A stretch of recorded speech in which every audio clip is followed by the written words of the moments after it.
Welcome back to our channel Bhanu's world. So ఇక్కడ చూస్తున్నారు కదండి ఆవకాయ పచ్చడి. సో సమ్మర్ అంటేనే పచ్చళ్ళు వడియాలు కదండి. సో నేనైతే ఫస్ట్ టైం ఆవకాయ ట్రై చేస్తున్నాను ఇక్కడ.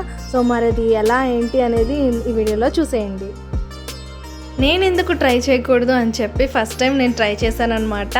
సో ఇక్కడైతే మా అత్తమ్మ హెల్ప్ చేస్తున్నారు నాకు వల్లడానికి.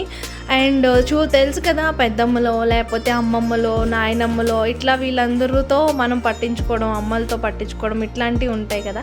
సో ఫస్ట్ టైం నేనైతే 2 వెరైటీస్ చేస్తున్నాను ఇక్కడ. ఒకటి యాజ్ యూజువల్గా అందరూ చేసేదే ఎప్పుడులానే, అండ్ ఇంకోటి మాత్రం మా పిన్ని వేరేగా చెప్పిందనమాట. అంటే ముక్కలకి ఫస్ట్ ఆయిల్ పట్టించి ఉంచమని చెప్పింది. సో ఇక్కడైతే నేనేం కొలతలు తీసుకోవట్లేదండి. అందరూ అంటున్నారు మనకి మెజర్మెంట్స్ అవసరము, ఇంత గ్లాస్కి ఇంత వేయాలి అది ఇది అని చెప్పి. సో నాకైతే అవసరం ఉండదు అని అనిపించి జస్ట్ నాకు డైలీ ఈ వంటల మీద అవగాహన ఉంది కదా. సో ఆ కుకింగ్ వాటికి అలవాటైపోయి నాకు మెజర్మెంట్స్ అనేవి సుమారుగా నా చేతితో అలవాటైపోతుంది. సో నేనైతే అవన్నీ నాకు క్వాంటిటీస్ అట్లాగా అలవాటు ఉండదు. సో నేను చేత్తోనే వేసేసుకుంటాను అనమాట.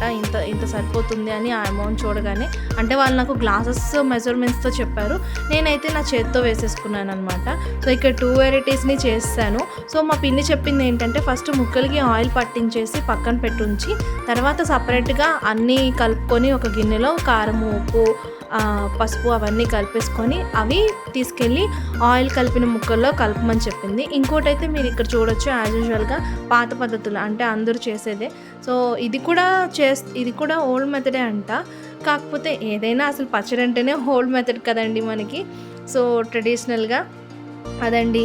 సో 2 వెరైటీస్ ఎలా ఉంటుందా, డిఫరెంట్ టేస్ట్ ఏమైనా ఉంటుందా అనుకున్నాను, కానీ 2 ఒకేలాగా ఉన్నాయి టేస్ట్ అయితే మేము టేస్ట్ చేసినాక. ఇందులో అయితే మనం ఆవపిండి, మెంతపిండి, కారం, ఆ కారం కూడా గొడ్డు కారం అంటారు కదండి. 3 మ్యాంగోస్ అయితే బాగుంటుంది అంటే నేను 3 మ్యాంగోసే తీసుకొచ్చాను అనమాట.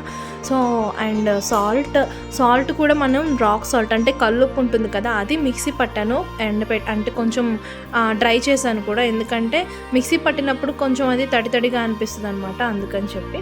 సో ఇవన్నీ సుమారుగా ఈ ముక్కలు అయితే 2 kgs ఉన్నాయి. దానికి కొంచెం పండివి ముక్కలు నేను సపరేట్ చేశాను అనమాట. మీకు అక్కడ వేరియేషన్ కనిపించే ఉంటుంది స్టార్టింగ్లోనే. సో ఈ మెథడ్ అంతా మీకు ఆల్రెడీ తెలిసే ఉంటుంది, బట్ ఎందుకో నాకైతే నేను చేశాను అని షేర్ చేయాలనిపించి నేను ఈ వీడియో పెట్టాను అనమాట. సో మొత్తానికి నేను కూడా ఆవకాయ పచ్చడి పట్టేశాను. అండ్ అలాగే ఇక్కడ జాడీలోకి తీసేసాక మేము అందులో కలుపుకుని తింటాం అలవాటు అనమాట. చిన్నప్పుడు కూడా ఎప్పుడన్నా ఆవకాయ పచ్చళ్ళు అలా పట్టినప్పుడు ఆ కలిపిన దానిలో అన్నం కలుపుకొని తింటే అస్సలు సూపర్ ఉంటుంది అనమాట. మా అత్తమ్మ కలిపేసి మా అందరికీ తినిపించారు. సో ఇదండి నేనైతే తీసుకున్న జాడీని. అండ్ ఈ ప్రాసెస్ని కూడా మా అమ్మ అయితే ఇలాగే పెట్టేది, నిల్వ పచ్చళ్ళు ఎప్పుడు ఇలాగే పెట్టేదన్నమాట. సో నేను కూడా అదే ఫాలో అయ్యాను. జాడీకి పైన ఒక క్లాత్ పెట్టేసి సో దాన్ని టై చేసేసినాక దానిపైన క్యాప్ పెట్టడం అనమాట. సో ఇదైతే తడి తగనని ప్లేస్లో పెట్టాలి అని చెప్తారు. That's it. ఇంగ్రీడియంట్స్ అన్నీ నేను డిస్క్రిప్షన్లో ఇస్తాను. And this is all about my avakaya pachadi. And thank you for watching my video. And కొత్తగా చూస్తున్న వాళ్ళైతే సబ్స్క్రైబ్ చేయడం మాత్రం మర్చిపోకండి.